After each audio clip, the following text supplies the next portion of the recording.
Hello friends, कैसे हैं आप सब। हम बीएड सेकेंड ईयर के पेपर कर रहे थे, तो मैं थोड़ा सा 4B का पेपर बता देती हूँ आपको। 4B का पेपर है अध्ययन क्षेत्रों और विषयों की समझ, अंडरस्टैंडिंग डिसिप्लिन एंड सब्जेक्ट्स। ठीक है, आज हम इसको थोड़ा सा पढ़ेंगे कि इसमें इस पेपर में है क्या, हमें पढ़ना क्या है, आपको पता चल जाए। तो आइए पढ़ते हैं। यदि आपने मेरे चैनल को अभी तक सब्सक्राइब नहीं किया है तो सब्सक्राइब कर लें, साथ में दिए गए बेल आइकन को प्रेस कीजिए जिससे आने वाली सभी नोटिफिकेशन आपको मिल पाए। अध्ययन क्षेत्र के अर्थ, विशेषताएं और प्रकृति का वर्णन कीजिए। Describe the meaning, characteristics and nature of academic discipline. अब जानेंगे कि अध्ययन क्षेत्र है क्या। अध्ययन क्षेत्र से अर्थ है रिसर्च। ठीक है, रिसर्च अध्ययन क्षेत्र आज वैज्ञानिक चर्चा का विषय बन चुका है और इसे सामाजिक अध्ययनों से रिसर्च का एक महत्वपूर्ण विषय माना गया है। ठीक है, बहुत से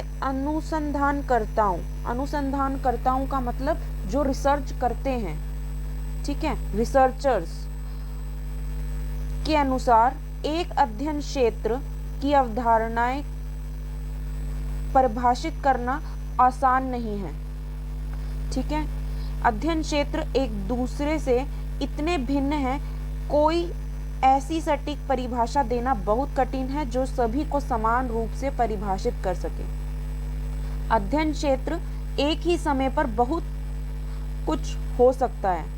अध्ययन क्षेत्र में हर एक फील्ड में जो है अध्ययन क्षेत्र बने हुए हैं। हर एक फील्ड में लोग रिसर्च करते हैं, चाहे वो बायोलॉजी हो, जूलॉजी हो, संस्कृत हो या रामायण हो।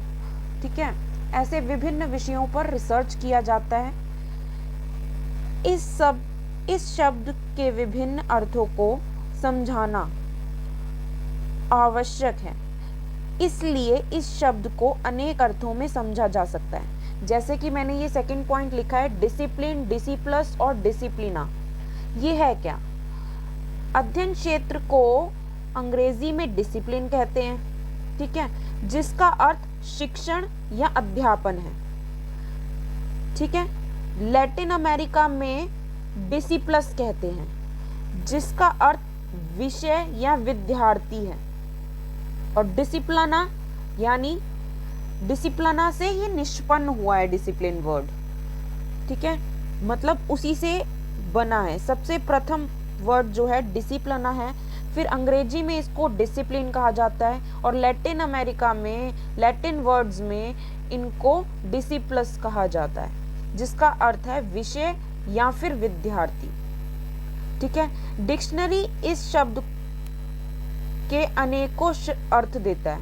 ठीक है, जैसे प्रशिक्षण से लेकर प्राधिकार के नियंत्रण में रहना, अपने व्यवहार पर आत्मनियंत्रण करना तक शामिल है। एक क्रिया शब्द के रूप में इसका अर्थ है किसी को निर्देशों का पालन करके प्रशिक्षण देना, लेकिन इसका अर्थ अनुपालन करवाने के लिए दंड देना भी है। मतलब एक जो प्रशिक्षण है वो कब हो पाता है? एक ट्रेनिंग, प्रशिक्षण मतलब ट्रेनिंग कब पूरी हो पाती है? ट्रेनिंग की जो प्रोसेस है, प्रक्रिया है, वो कब पूरी हो पाती है?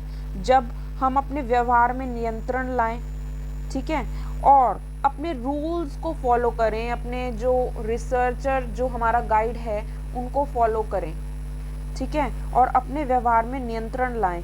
इसके लिए अनुपालन करवाने के लिए दंड भी देना आवश्यक है। ठीक है, यदि अगर कोई नहीं कर पाता नियंत्रण अपने व्यवहार में तो उसके लिए दंड देना भी आवश्यक है।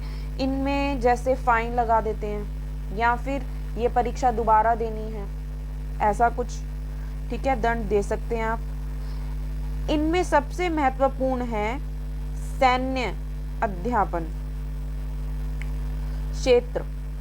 सैन्य अध्यापन क्षेत्र क्या है और चिकित्सा क्षेत्र में अध्ययन क्या है? जिसमें सैन्य अध्ययन क्षेत्र में कड़े निर्देश देकर अनुपालन करवाई जाती है। और चिकित्सा के क्षेत्र में अध्ययन क्षेत्र का अर्थ है डॉक्टर द्वारा दिए गए परहेज, जो हमें डाइट देता है या फिर रोगियों को बोलता है कि ये फॉलो करो, सुबह जल्दी उठो, या फिर आपको मसालेदार खाना नहीं खाना है, ठीक है, ताकि रोगियों को आराम मिल सके। इस प्रकार यह निष्कर्ष निकलता है कि शिक्षा में अध्ययन क्षेत्र को एक विशिष्ट और कठिन वैज्ञानिक प्रशिक्षण यानी ट्रेनिंग के रूप में समझा जा सकता है, जिससे भागीदार उस विशेष क्षेत्र का अपने लाभ के लिए अभ्यासकर्ता बन जाता है। मतलब प्रैक्टिस, जैसे एडवोकेट वगैरह है जो पहले प्रैक्टिस करते हैं, या फिर डॉक्टर्स वगैरह हैं एकदम डॉक्टर नहीं बन जाते हैं, वो प्रैक्टिस करते हैं पहले, जिसमें वह अध्ययन करता है।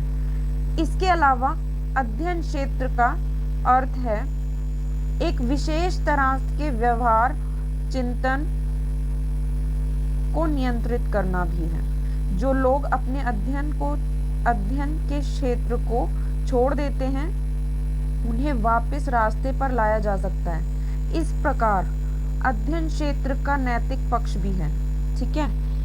अध्ययन क्षेत्र जो है उसका एक नैतिक पक्ष भी है, जो परिभाषित करता है कि लोगों को कैसे व्यवहार करना चाहिए या सोचना चाहिए। फिर एक विद्वान है माइकल फौकल्ट, उन्होंने अध्ययन क्षेत्र को हिंसक राजनीतिक क्षेत्र और अभ्यास के रूप में परिभाषित किया है, जो एक व्यक्ति विशेष पर प्रयोग की जा सकती है और उसके शरीर मन को नियंत्रित किया जा सकता। फौकल्ट अध्ययन क्षेत्र को बहुत सामान्य और विशेष संदर्भ में प्रयोग किया है, लेकिन इसमें स्पष्ट रूप से शैक्षिक विषयों और समाज में अनुशासन लाने में उनके योगदान को शामिल किया है। एक अनुशासित व्यक्ति बाहरी तर्क और मूल्य को अपने खुद के लिए अध्ययन क्षेत्र एक प्रक्रिया है जिसका उद्देश्य लोगों की आज़ादी को सीमित करना और उसके चिंतन को नियंत्रित करना है।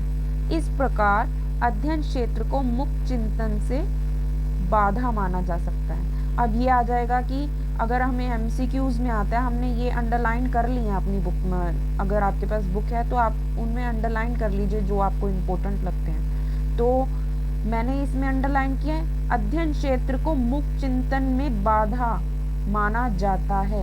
अब बता देंगे कौन से क्षेत्र में मुक्त चिंतन को बाधा माना जाता है। तो किस क्षेत्र में? अध्ययन क्षेत्र में, ठीक है।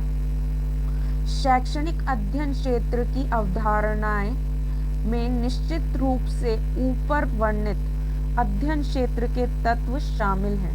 साथ ही यह नए ज्ञान को अर्जित करने की प्रक्रिया को संगठित करने के लिए एक तकनीकी यूनिवर्सिटी में पढ़ाए जाने वाले सभी विषयों को अध्ययन क्षेत्र नहीं कहा जा सकता। अध्ययन क्षेत्र केवल तथ्यों को पढ़ाना ही नहीं बल्कि इससे अधिक कुछ है। अध्ययन क्षेत्र क्या है? कुछ नई चीजें जो हैं वो रिसर्च करना जो आज से पहले नहीं की गई, ठीक है, और अपने व्यवहार में जो है बदलाव लाना। और माइकल फौकल्ट ने इसको राजनीतिक पक्ष से भी देखा है, राजनीतिक और आर्थिक शोषण व हिंसक राजनीतिक शक्ति और अभ्यास के रूप में भी परिभाषित किया, ठीक है। फिर उसके बाद है अध्ययन शैक्षणिक की विशेषताएं। ये क्या है? कैरेक्टरिस्टिक ऑफ एकेडमिक डिसिप्लिन, वास्तव में एक विषय को अलग अध्ययन विषय है। यह निर्धारित करने के लिए मानक और विशेषताओं की एक लंबी सूची है।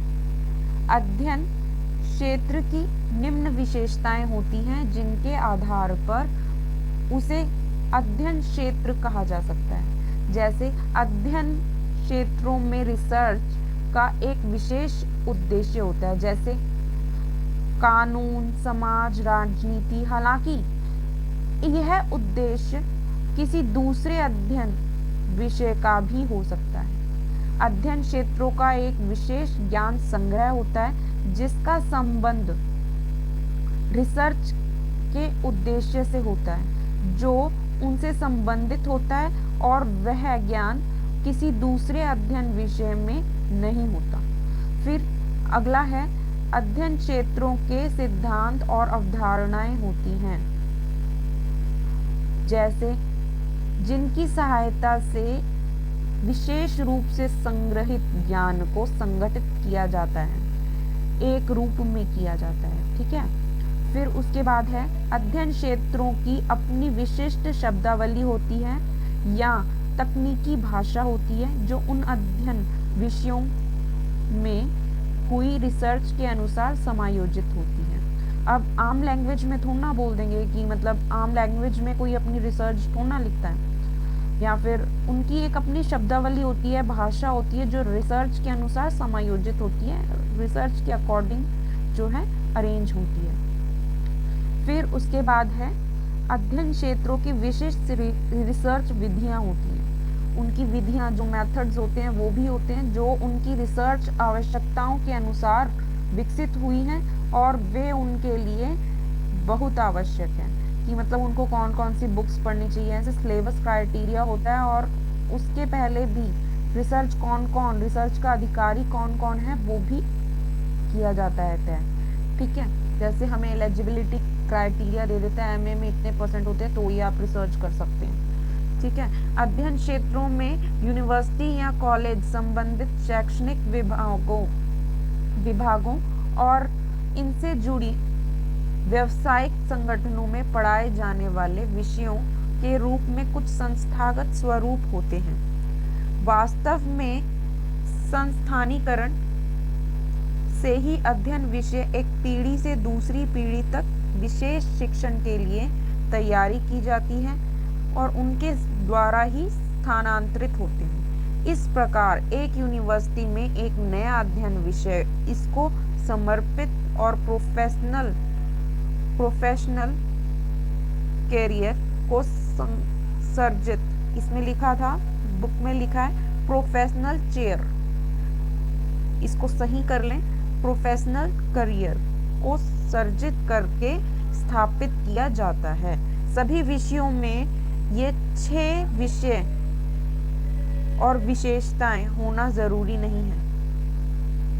उदाहरण के लिए अंग्रेजी साहित्य की समस्या यह है कि इसमें कोई सैद्धांतिक मानदंड या विधि नहीं है और रिसर्च का कोई परिभाषित किए जाने योग्य स्थायी उद्देश्य नहीं है, लेकिन फिर भी यह एक अध्ययन विषय है।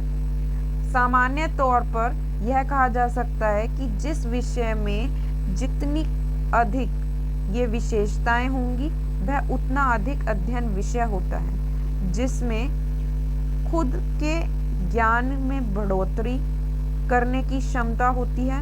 अगर एक विषय को अध्ययन कहा जाए तो इससे अभिप्राय है कि इसका जन्म नया है, दूसरे विश्व युद्ध के बाद, और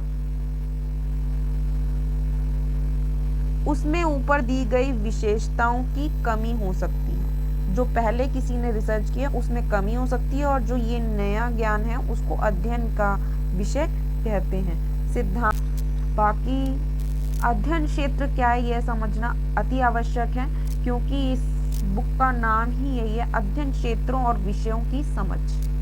ठीक है, तो एक बार हमने ये पढ़ लिया, आप ये एक वीडियो देख लेंगे तो ज़्यादा पढ़ने की ज़रूरत नहीं है, आपको समझ आ जाएगा कि अध्ययन क्षेत्र किसको कहते हैं। जैसे जो PhD वगैरह करते हैं या फिर ब्रीफ में उन चीज़ों को डॉक्ट्राइन ऑफ डिसिप्लिनरी कहते हैं इसको, और इनको पढ़ते हैं ब्रीफ में, उन पे रिसर्च करते हैं, उनको अध्ययन क्षेत्र के अर्थ कहते हैं। और फिर माइकल फॉकल्ट ने इसको हिंसक राजनीतिक शक्ति और अभ्यास के रूप में परिभाषित किया है, और विभिन्न क्षेत्रों में इसका क्या महत्व है ये बताया है। बस ज़्यादा कुछ नहीं है, विशेषताएं हैं, विशेषताओं में क्या होना चाहिए ये तो सबको ही पता है कि इसमें ज्ञान संग्रह होता है और इसका रिसर्च का एक विशेष उद्देश्य होता है, जैसे और किन किन विषयों में हम रिसर्च कर सकते हैं, ठीक है। और इनकी कुछ अवधारणाएं और सिद्धांत की सहायता से विशेष रूप से संग्रहित ज्ञान को संगठित किया जाता है। और इनकी अपनी शब्दावली होती है, तकनीकी विशेषताएं होती हैं, भाषा होती है, तो उनमें ही समायोजित होती हैं, रिसर्च के अनुसार ही समायोजित होती हैं। तो ये सब चीज़ें इन्होंने बताई हैं इसके अंदर। आप एक बार वीडियो देख लेंगे तो आपको ये पढ़ने की ज़रूरत नहीं पड़ेगी। फिर अगला टॉपिक हम लेकर आएंगे अध्यापक का विषय वस्तु ज्ञान। अध्यापक का विषय वस्तु ज्ञान क्या होता है? Thanks for watching my video.